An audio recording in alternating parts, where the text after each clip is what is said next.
My wife wants me to her best friend getting pregnant, I said. Yes, as I sat there swirling the remnants of my whiskey in the glass, I was struck by the absurdity of the moment. How did we end up here?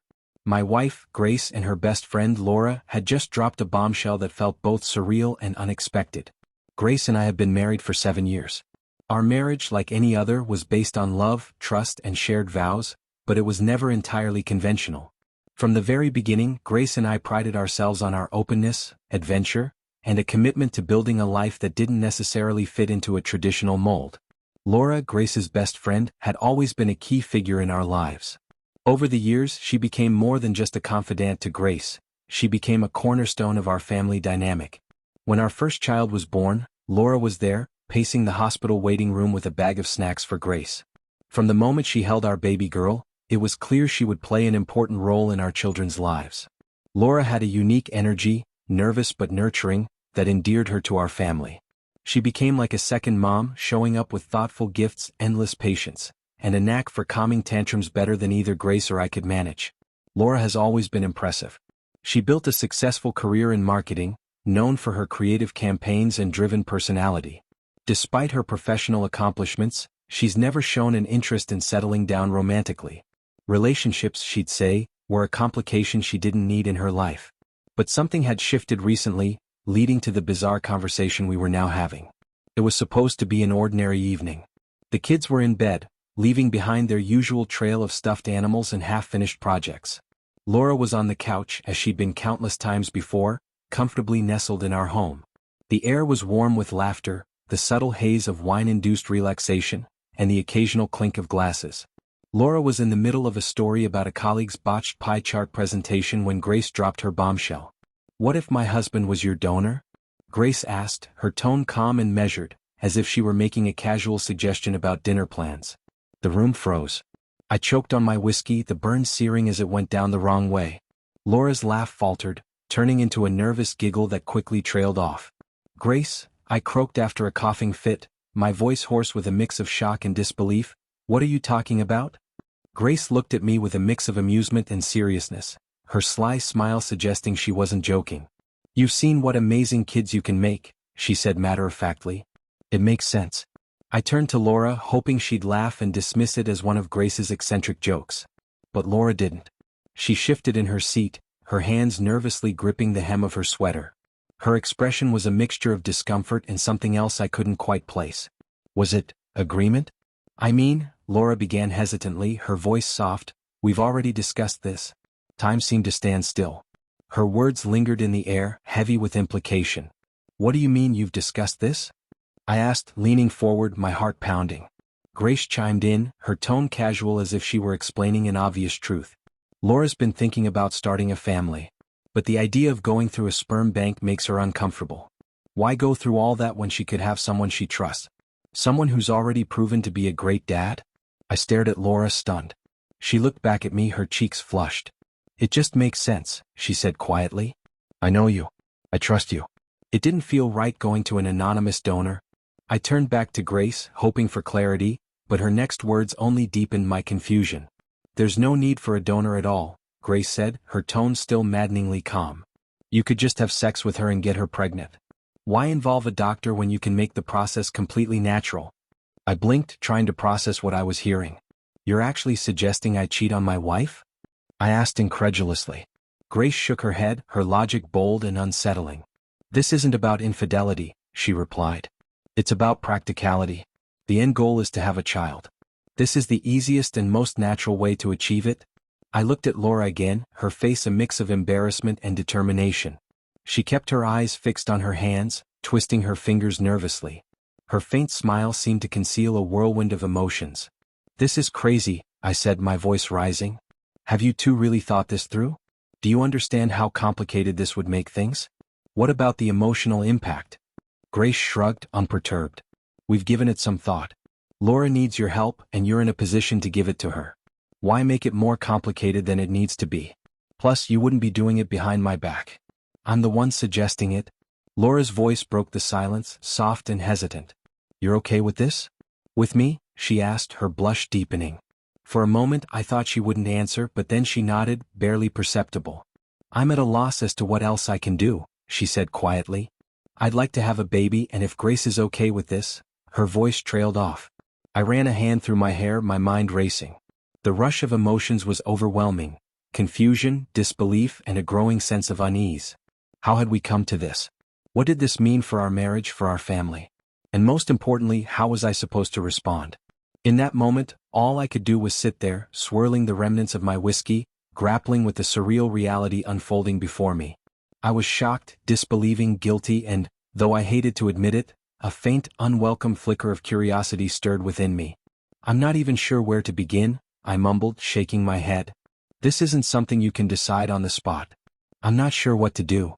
Grace leaned forward, her gaze steady and reassuring, though her expression betrayed a strange mix of determination and confidence. It's not straightforward, but it's achievable, she said calmly. If you think about it, it's a solution that works for everyone. In my head I thought, not me. This isn't the solution we're looking for. This is a recipe for disaster. As I looked between Grace's calm, confident face and Laura's vulnerable, pleading one, I realized this wasn't just about logic or practicality. This was about the complicated web of relationships and desires that were now pulling us in every direction. The next morning, I sat at the kitchen table, nursing a cup of coffee, trying to make sense of everything. I was deep in thought when Grace and Laura walked in. Grace appeared relaxed, as if she were about to comment on the weather. Laura, on the other hand, looked like she hadn't slept all night. Her eyes darted between Grace and me, her movements hesitant. Good morning, Grace said breezily, grabbing a mug from the counter and pouring herself coffee. Laura merely nodded, not trusting herself to speak more than a word or two. She wrapped her hands tightly around her mug, staring down into the dark liquid as though it might hold the answers. Grace took a sip of her coffee and sat down across from me, her demeanor unnervingly casual. I've been thinking, she began, her tone conversational, as if she were suggesting plans for the weekend. I tensed, bracing for whatever was about to come next. She leaned forward slightly, her voice soft but deliberate. What if we all just had a threesome together? I blinked, sure I'd misheard her. What did you just say? I asked cautiously, even though I already feared I knew the answer.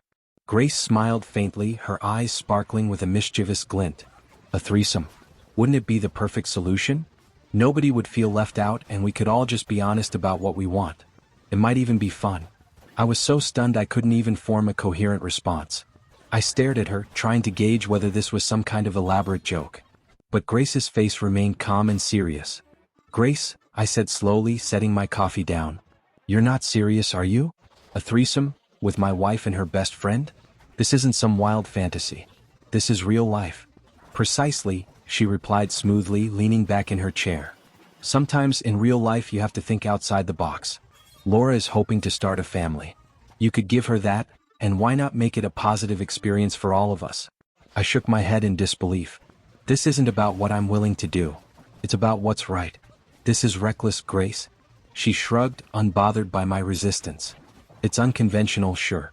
But that doesn't make it wrong. We're all adults. We can handle this together. I glanced at Laura, who had been quiet the whole time. Her face was flushed, her eyes fixed firmly on the table. Her hands were clasped tightly around her mug, her fingers twisting nervously. Laura, I asked gently, are you okay with this? With me? Her blush deepened.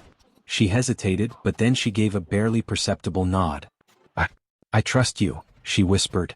And if Grace is okay with it? I was at a loss. This wasn't just out of my comfort zone, it was out of my realm of comprehension. Later that day, desperate for some clarity, I reached out to my closest friend, Daniel. He had been my sounding board for years, always offering no-nonsense advice, even when it was hard to hear. If anyone could help me untangle this mess, it was him. We met at our usual spot, a quiet bar tucked away in the corner of town. When I arrived, Daniel was already there, sipping a beer and scrolling through his phone. He looked up as I slid into the booth across from him. You look like hell, he said, putting his phone down. What's going on? I took a deep breath and told him everything. Grace's suggestion, Laura's reaction, and my own confusion and unease. As I spoke, Daniel's expression shifted from amusement to disbelief, then finally to concern. When I finished, he leaned back in his seat, rubbing a hand over his face. Wow, he said at last. That's a lot. I nodded miserably. Grace has always been unconventional, but this is a whole new level. Daniel was silent for a moment, clearly choosing his words carefully. First of all, You need to make it clear to Grace that this isn't going to happen. No matter how she tries to frame it, this whole situation is a disaster waiting to happen. I've tried, I admitted, running a hand through my hair. But she just keeps coming back with these arguments like she's trying to rationalize the whole thing. And Laura, she's not exactly putting up a fight either. Daniel frowned. Look man, this isn't just about them. It's about you too. You have every right to say no. Don't let them make you feel guilty for setting boundaries. I nodded slowly. His words made sense, but doubt still lingered. What if I'm overreacting? Grace keeps saying it's no big deal, that we can handle it. What if she's right? Daniel shook his head firmly. She's not right. This isn't healthy. It's one thing to talk about options, but what Grace is suggesting, that's not just unconventional, it's reckless. You need to have a real conversation with her. Not about the threesome or the baby, about your marriage. If Grace was willing to risk everything for something like this, there had to be a bigger issue at play. I stared at the table, letting Daniel's words sink in. He was right. This wasn't just about Grace's suggestion, it was about the cracks in my marriage, cracks I hadn't even noticed until now. We're at a point where we have to decide whether to back down or not, I said quietly. Daniel looked me straight in the eye.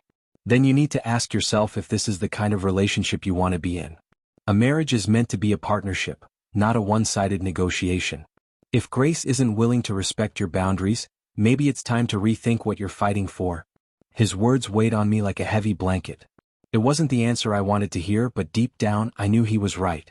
I needed to take a stand, not just for myself but for the future of my marriage. We spent the rest of the evening talking. Daniel gave me advice and support as I tried to wrap my head around everything. By the time I left, I felt a little more grounded and ready to tackle whatever came next. As I drove home, I kept thinking about how I needed to have that conversation with Grace, even though I knew it might be tough. If we couldn't come to an understanding, Daniel might be right. Our marriage might already be beyond repair. After pacing the house for what felt like hours, I finally mustered the courage to confront Grace. She was curled up on the couch in the living room with a book, as though nothing had happened. Meanwhile, my stomach was in knots. I sat down across from her, my heart pounding. Grace, I began, my voice steady but firm, we need to talk about this whole situation. She put her book down and looked at me, her expression calm and unreadable. Taking a deep breath, I continued, first of all, I need to make something absolutely clear. I love you and I'm committed to this marriage. But I'm not comfortable with what you've been suggesting, this thing with Laura. She didn't interrupt, so I carried on. If Laura really wants a baby and you think it's important for me to help, then the only thing I'm willing to do is be a donor. That's all. I'm not comfortable with the idea of doing it naturally, and I won't go through with it. This isn't just about setting boundaries, it's about showing respect for you, for Laura, and for myself. For a moment, Grace's expression was unreadable. I braced myself for an argument, but instead, she nodded slowly. Okay, she said quietly. If that's what you want, then that's what we'll do. I won't push you on it anymore. I felt a wave of relief, but it was quickly replaced by lingering frustration. Why did you even bring it up in the first place? I asked. Do you realize how out of the ordinary it sounded? You're my wife, and you were talking about me sleeping with your best friend like it was no big deal. She looked away, her cheeks flushed. I don't know, she admitted. I guess I just wanted to try something different, to mix things up. I know it sounds out there, but I thought it could be fun, something new for us. That's not something new, Grace, I said, shaking my head. That's crossing a line, a big one. I'm sorry, she said, her voice soft. I wasn't trying to hurt you or mess up what we have. I just got caught up in this idea. I see now that I went too far. I'm really sorry about that. Her sincerity helped calm some of my anger, but I wasn't ready to let it go completely. It's important for you to understand that this isn't something you can just bring up and expect me to be okay with. Suggestions like that have consequences. It made me question everything in our relationship. Grace reached for my hand. Her grip was firm but gentle. I understand, she said. I don't want you to feel that way. I'll put it to rest. Let's not talk about Laura or anything like that anymore. You're right, it was out of line. Her eyes glistened with unshed tears, and I knew she meant it. Over the next few days, the tension hanging over the house like a storm cloud began to dissipate. Grace stayed true to her word, and we started working on rebuilding the trust and connection between us. She opened up about how restless she'd been feeling, not because she was unhappy with me, but because she was searching for something to make her life feel more meaningful. I listened, really listened, and we talked about how we could grow together as a couple without venturing into dangerous territory. It felt like we were reconnecting in a way we hadn't in years. Laura was understanding too. When we talked with her, she admitted that the idea had made her uncomfortable, but she'd gotten caught up in Grace's enthusiasm. "If you're willing to be a donor, that's more than enough for me," she said, her cheeks tinged with embarrassment. We decided to move forward with a plan to visit a fertility clinic, ensuring everything would proceed medically and professionally. Laura was grateful, and the awkwardness between us faded. It felt like we were all working through this tricky situation with care and respect. With that chapter behind us, Grace and I focused on our relationship. We started going on regular dates again, something we hadn't done in years. We laughed, reminisced, and dreamed about the future. Grace even suggested a weekend getaway to rekindle the spark between us, and it was exactly what we needed. A few months later, Laura shared the exciting news that she was expecting. Seeing her happiness was a reminder that we'd all come out of this stronger. One evening, Grace and I sat in our backyard watching the sunset. The sky was streaked with pink and orange hues, a perfect backdrop for reflection. "I'm glad we went through all of this," Grace said, turning to me with a soft smile. "It made me realize how strong we are and how much we mean to each other. I'll never take that for granted." "Neither will I," said, taking her hand. "Whatever comes our way, we'll face it together." Our marriage wasn't perfect, but it was real. Built on love, trust, and a commitment to grow together, I knew we were ready for whatever the future held. If you enjoyed this story, please like, share, and leave a comment below. How would you have handled this situation? Don't forget to subscribe for more thought-provoking stories like this one. Thanks for reading, and I'll catch you in the next one. Thank you for listening the story to the end. If you enjoy our videos, so don't forget to like, share, and subscribe. Have a good day, and if you haven't subscribed yet, please do it and hit the notification bell icon to stay updated with more shocking real-life stories happening around you.